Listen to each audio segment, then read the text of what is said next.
그날 어머니의 눈빛에는 무언가 말하지 못한 이야기가 담겨 있었습니다. 저는 8살이었고 어머니는 방 한 구석에서 막내의 머리를 빗겨주고 계셨어요. 그 손길이 다른 누구에게 향할 때와는 분명히 달랐습니다. 더 부드럽고, 더 조심스럽고, 더 많은 사랑이 담겨 있었어요. 마치 그 아이가 세상에서 가장 소중한 보물이라는 듯이요. 그것을 그때도 느꼈고, 지금까지도 기억합니다. 전쟁이 끝나고 서너 해가 지났을 무렵, 우리 가족은 좁은 골목의 낡은 기와집에 살고 있었습니다. 저는 5남매 중 넷째 딸이었습니다. 첫째 언니, 둘째 언니, 셋째 언니가 있었고, 맨 끝에는 막내 남동생이 있었어요. 우리 집의 구조는 어쩌면 매우 전형적이었던 것 같습니다. 아버지는 새벽 일찍 나가셨고, 어머니는 집 안의 모든 것을 책임지고 있었습니다. 그리고 우리 딸들은 조용히 우리의 몫을 해내고 있었죠. 우리 집의 큰 방은 겨울이 되면 정말 추웠습니다. 창문은 헌 신문지로 막혀 있었고, 바람은 그 신문지 사이로 빠져나왔어요. 우리는 그 추운 방에서 함께 잤습니다. 어머니와 저희 아이들이 말이에요. 아버지는 따로 작은 방을 쓰셨습니다. 일터에서 돌아오신 후 피로한 몸을 쉬시기 위해서요. 그것이 당연했습니다. 첫째 언니는 이미 학교도 그만두고 누군가의 집에서 일을 하고 있었습니다.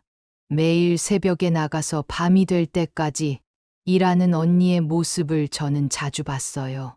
우리 집에 가져다 주는 월급이 우리 가족의 밥상을 채우는 중요한 미천이었습니다.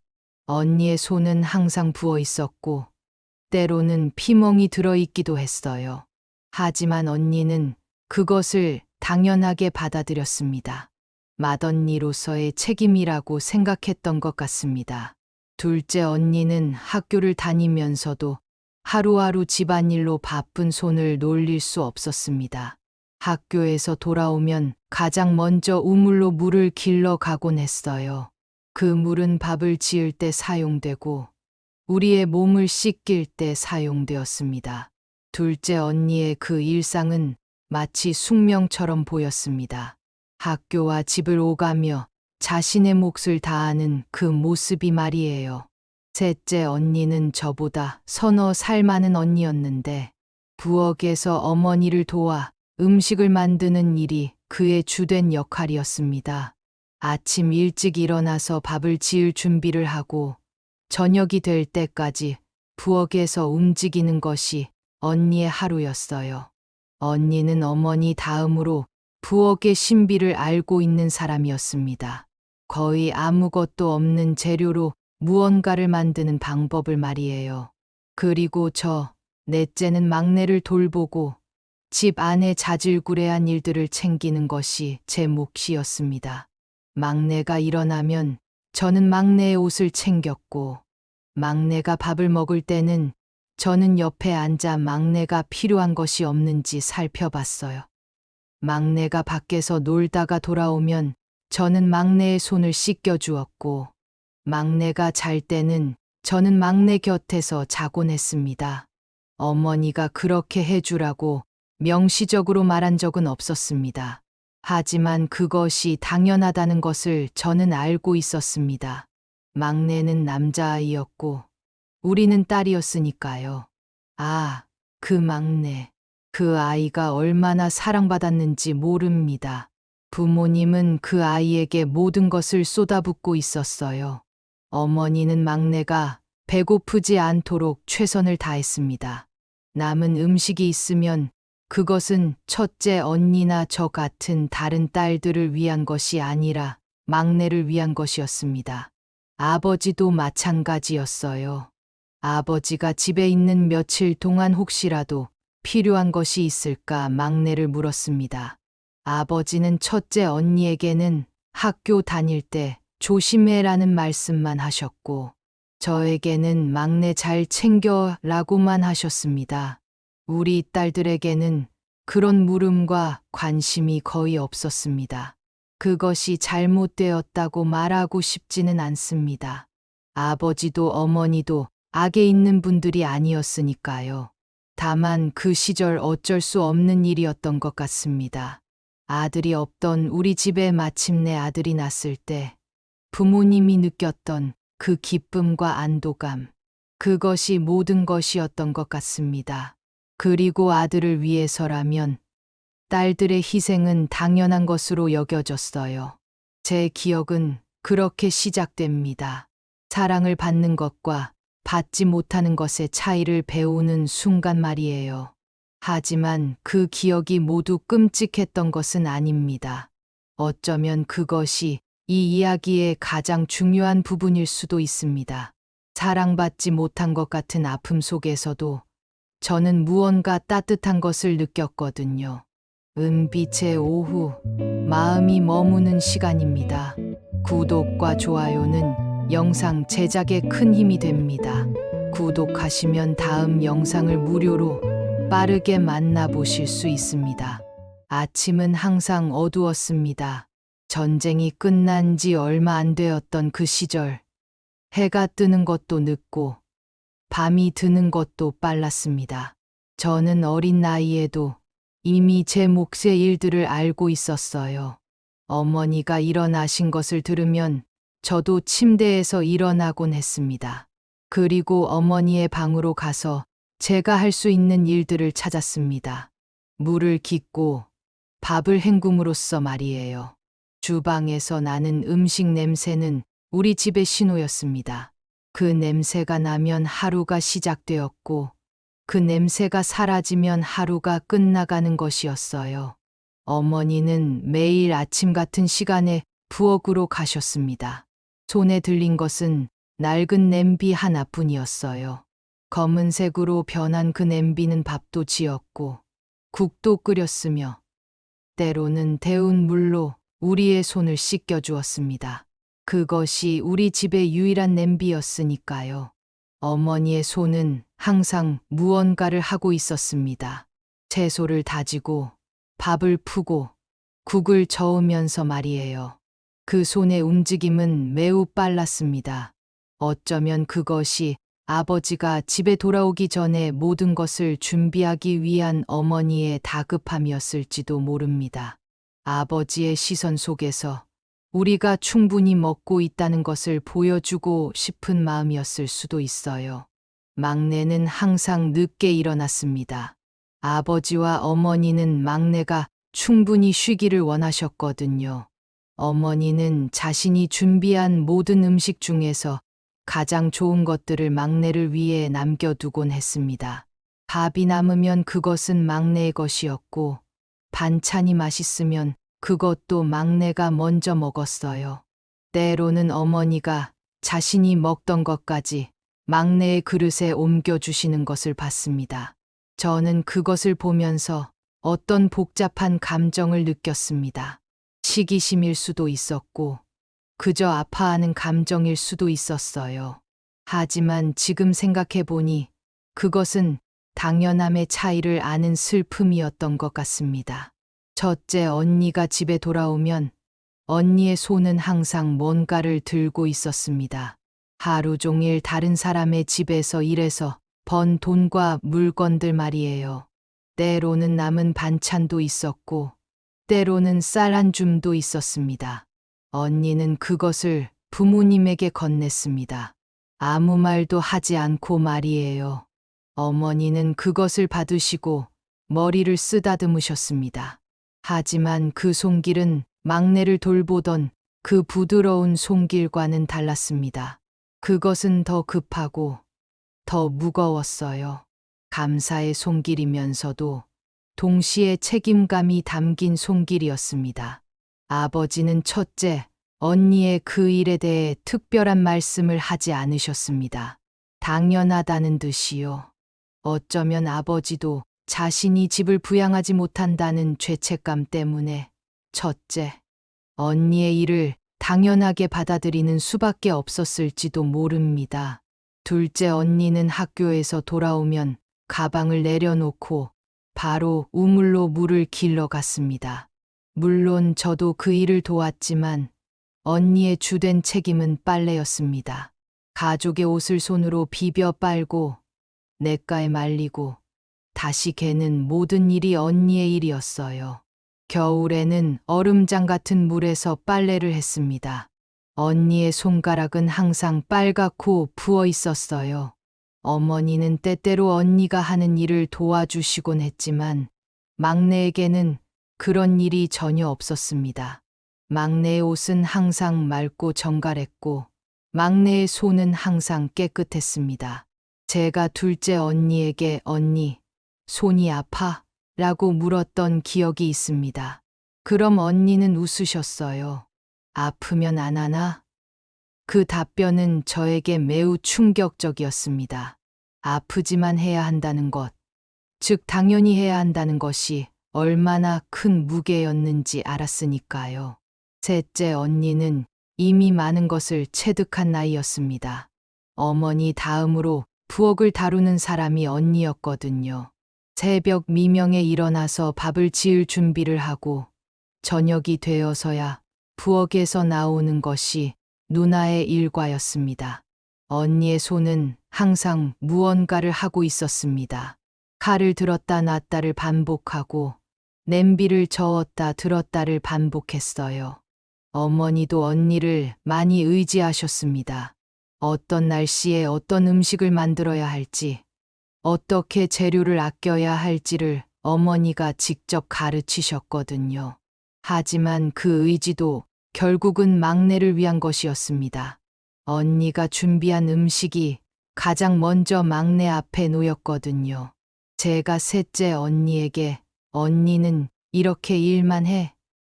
학교는 안 다니고? 라고 물었던 적이 있습니다. 언니는 한참 침묵하다가 대답했어요. 공부하다가 이 집 밥상이 나올 리 없지. 그 말에는 체념이 있었습니다. 그리고 동시에 어떤 당당함도 있었어요. 자신이 해야 할 일을 하고 있다는 당당한 말이에요. 그리고 저는 매일매일을 막내와 함께 했습니다. 막내가 일어나면 저는 막내의 옷을 챙겼고, 막내가 밥을 먹을 때 저는 옆에 앉아 막내가 필요한 것이 없는지 살펴봤어요. 막내가 밖에서 놀다가 돌아오면 저는 막내의 손을 씻겨 주었고, 막내의 얼굴을 닦아 주었으며, 막내의 머리를 빗겨 주었습니다. 어머니가 그렇게 해주라고 명시적으로 말한 적은 없었습니다. 하지만 그것이 당연하다는 것을 저는 알고 있었습니다. 막내는 남자아이였고, 우리는 딸이었으니까요. 그런데 신기한 일이 있었습니다. 막내도 나름의 방식으로 저를 사랑했거든요. 한 번은 제가 밤새 열병을 앓은 적이 있었습니다. 어머니는 밤새 저를 지켜주셨어요. 제 머리에 찬수건을 올려주시고, 제 이마를 손으로 만져보시고, 계속해서 중얼거리셨습니다. 우리 딸, 빨리 나아. 엄마가 있잖아. 그 목소리는 막내에게 하는 목소리와는 다를 수도 있었습니다. 더 급하고 더 불안했을 수도 있어요. 하지만 그것도 사랑이었습니다. 제가 살아야 한다는 간절한 마음이 담겨 있었으니까요. 제가 그렇게 앓고 있을 때 막내는 저를 찾아왔습니다. 8살의 남자아이가 자기 누나가 아프다는 것을 감지하고 제 옆에 앉아 있었어요. 아무 말도 하지 않고 막내는 제 손을 잡았습니다. 작은 손으로요. 그리고 말했습니다. 누나, 빨리 나아. 나 누나 좋아. 제 가슴이 철렁했습니다. 사랑받지 못한다고 생각했던 그 자리에 사랑이 있었거든요.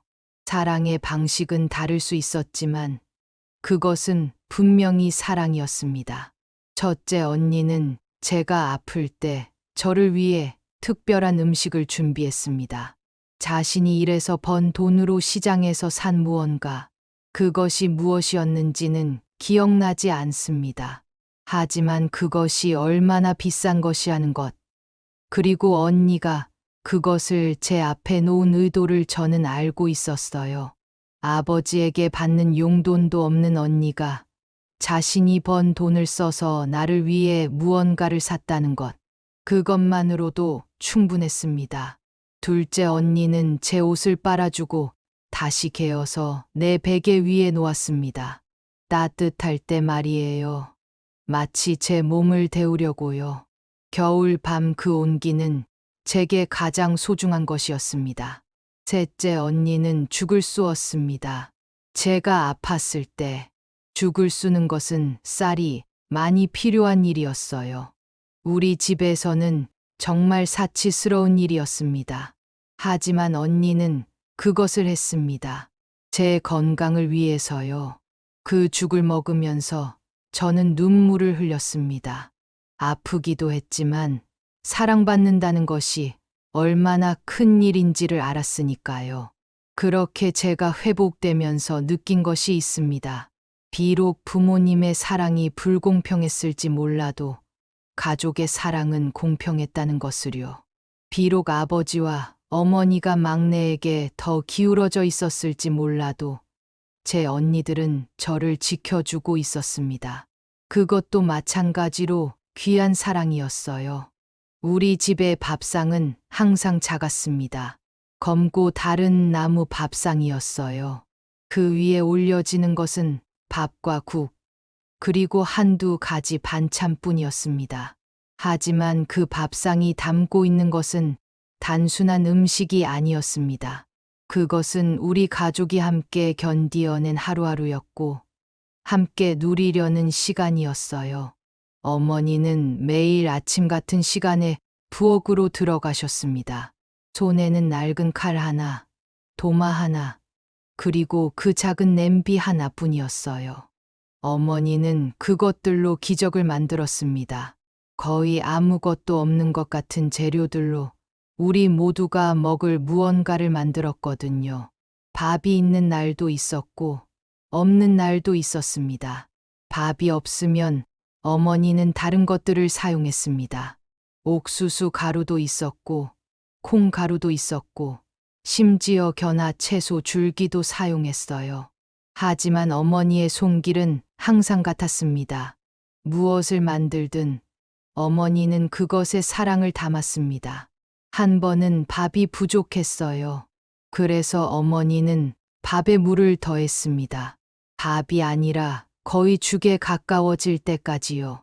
하지만 그것을 우리 앞에 놓으실 때 어머니의 손은 떨리지 않았습니다. 어머니는 마치 그것이 가장 맛있는 음식이라는 듯이 우리에게 권했어요. 그리고 신기하게도 그것은 우리에게 정말로 가장 맛있는 음식이었습니다. 왜냐하면 그것은 사랑이 담긴 음식이었거든요. 그 밥상 위에서 아버지는 무언가를 말씀하셨습니다.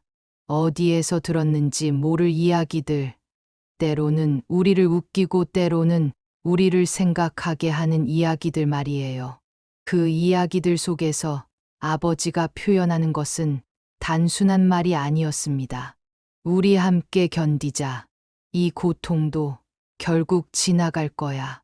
우리는 함께니까 라는 아버지의 메시지였어요. 막내는 밥을 먹으면서 손가락으로 밥통을 톡톡 두드렸습니다.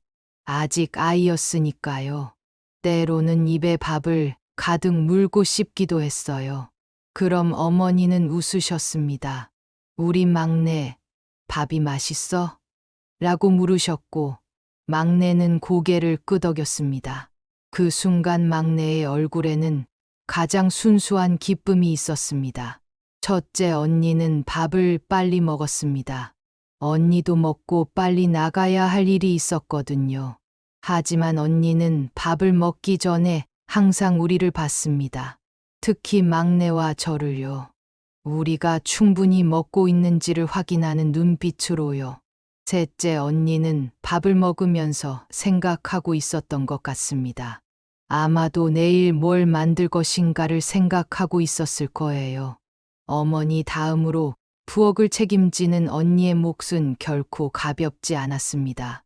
그리고 저는 밥을 먹으면서 모두를 봤습니다. 부모님도, 언니들도, 막내도요. 하나하나를 기억하려고 했습니다. 마치 이 시간이 영원하지 않을 것이라는 것을 이미 알고 있었던 것처럼요. 시간은 정말로 빠르게 흐릅니다. 제 어린 시절은 어느 순간 과거가 되어 있었고, 제 부모님은 어느 순간 노인이 되어 있었어요. 첫째 언니는 결혼을 했고, 둘째 언니도 결혼을 했고, 셋째 언니도 결혼을 했습니다. 그리고 저도요. 우리는 모두 우리의 인생을 살았습니다. 각자의 집을 꾸렸고, 각자의 가족을 만들었어요. 막내는 어떻게 되었을까요? 부모님의 사랑을 독차지했던 그 아이 말이에요. 아이러니하게도 막내의 인생도 그리 쉽지는 않았습니다. 아무리 많은 사랑을 받아도 세상은 모든 사람에게 고통을 주거든요. 막내도 그 고통을 견디며 살았고, 이제 우리처럼 나이를 먹어가고 있습니다. 부모님의 편애 속에서 자란 막내도 결국 세상의 모진 풍파 앞에서는 무력했던 것이에요. 어머니는 제가 낳은 손자, 손녀들을 봤습니다. 그리고 웃으셨어요. 그 웃음은 조건 없는 것이었습니다. 가장 아래 손녀에게도, 맨 첫째 손자에게도 어머니의 웃음은 같았습니다. 마치 그들 모두가 가장 소중한 아이들이라는 듯이요. 하지만 지금 나는 알 것 같습니다. 그 웃음 속에는 나를 향한 그리움이 숨어 있었다는 것을요.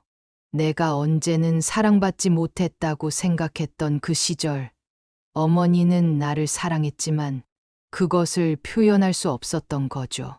아마도 어머니 자신도 모르고 있었을지도 모르겠습니다. 자신이 나를 그렇게까지 사랑하고 있었다는 것을요. 나는 이제 어머니의 눈을 자주 봅니다. 어머니가 제 손주를 안고 있을 때 어머니의 눈에는 깊은 감정이 담겨 있습니다. 기쁨도 있고 그리움도 있고 때로는 후회 같은 것도 묻어 있는 것처럼 보여요. 어머니는 제 손주 안에서 제 어린 시절의 저를 보고 있는 것 같습니다. 제 어머니는 제 손주의 머리를 빗겨주실 때가 있습니다.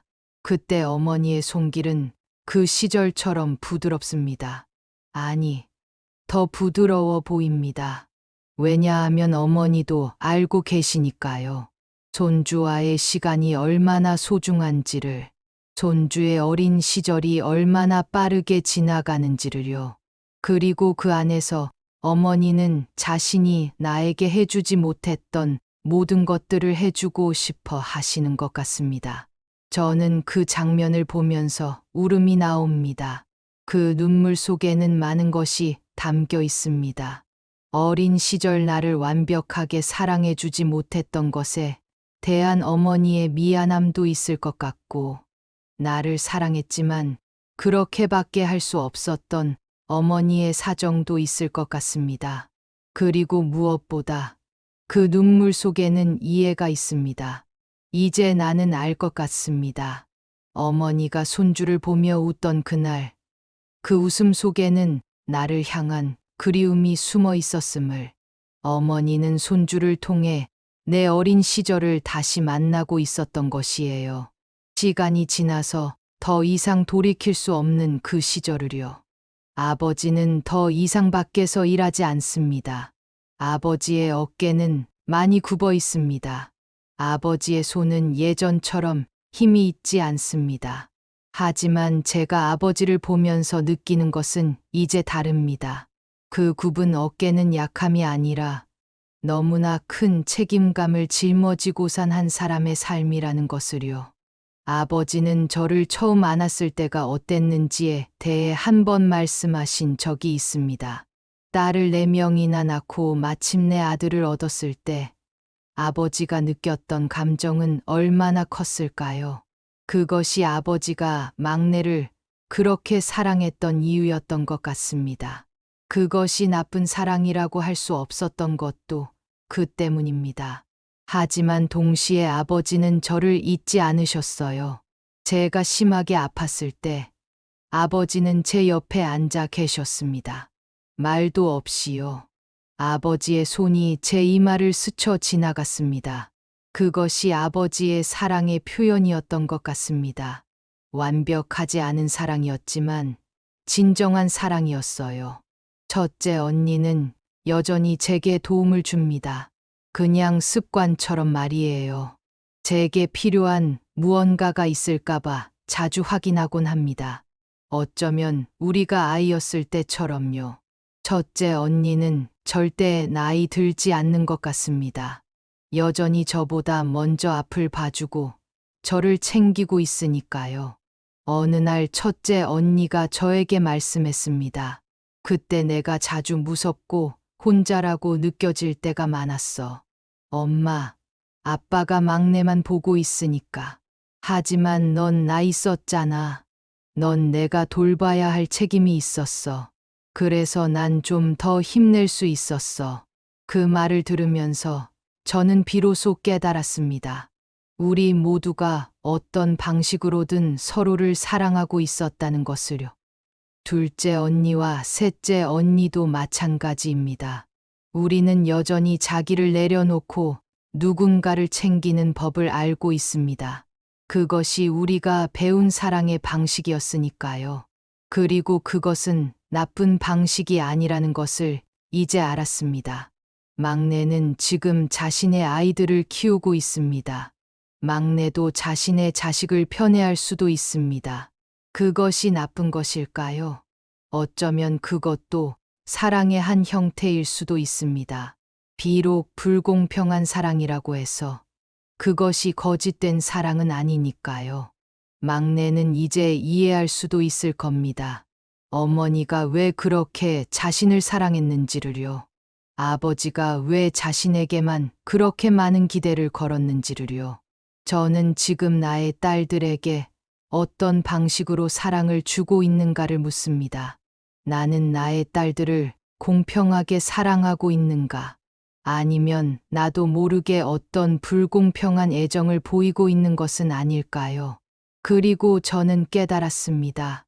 사랑이 항상 공평할 필요는 없다는 것을요. 우리는 모두 불완전합니다. 우리의 부모도 불완전했고, 우리도 불완전하며, 우리의 자식도 불완전할 것입니다. 하지만 그 불완전함 속에서도 사랑은 존재합니다. 그것이 완벽하지 않다고 해서 그것이 거짓인 것은 아니에요. 제 손주가 저를 볼 때 저는 생각합니다. 이 아이가 나중에 나를 어떻게 기억할까를요. 혹시 내가 완벽하지 않은 할머니였다고 생각할까요? 아니면 나를 사랑했던 누군가로 기억할까요? 지금 나는 손주를 볼 때 어머니가 느꼈을 그 감정을 이해합니다. 그 순수한 기쁨, 그 조건 없는 사랑, 그리고 동시에 그 속에 숨어 있는 그리움도요. 손주와 함께 있을 수 없는 모든 시간에 대한 그리움 말이에요. 제 어머니는 제 손주를 안고 있을 때 그 안에서 제 어린 시절의 저를 보셨던 것 같습니다. 이제는 나이가 들어 흰머리가 숭숭한 저가 아니라 아직도 따뜻하던 그 시절의 저를 말이에요. 그리고 어머니는 그 아이 안에서 자신이 놓친 시간들을 다시 살아내고 싶으신 것 같습니다. 어머니는 제 손주의 머리를 빗겨주실 때도 있습니다. 그때 어머니의 손길은 그 시절처럼 부드럽습니다. 아니, 더 부드러워 보입니다. 왜냐하면 어머니도 알고 계시니까요. 손주와의 시간이 얼마나 소중한지를, 그리고 그 시간이 금방이라도 끝날 수 있다는 것을요. 그 시절의 밥상을 생각할 때마다 저는 깨닫습니다. 우리 가족이 가진 것이 많지 않았지만 우리가 결코 잃지 않은 것이 있었다는 것을요. 그것은 함께 있다는 것, 그리고 그 함께함 속에서 사랑한다는 것이었습니다. 어머니의 손이 줄어들었습니다. 나이가 들면서 그렇게 된 것이에요.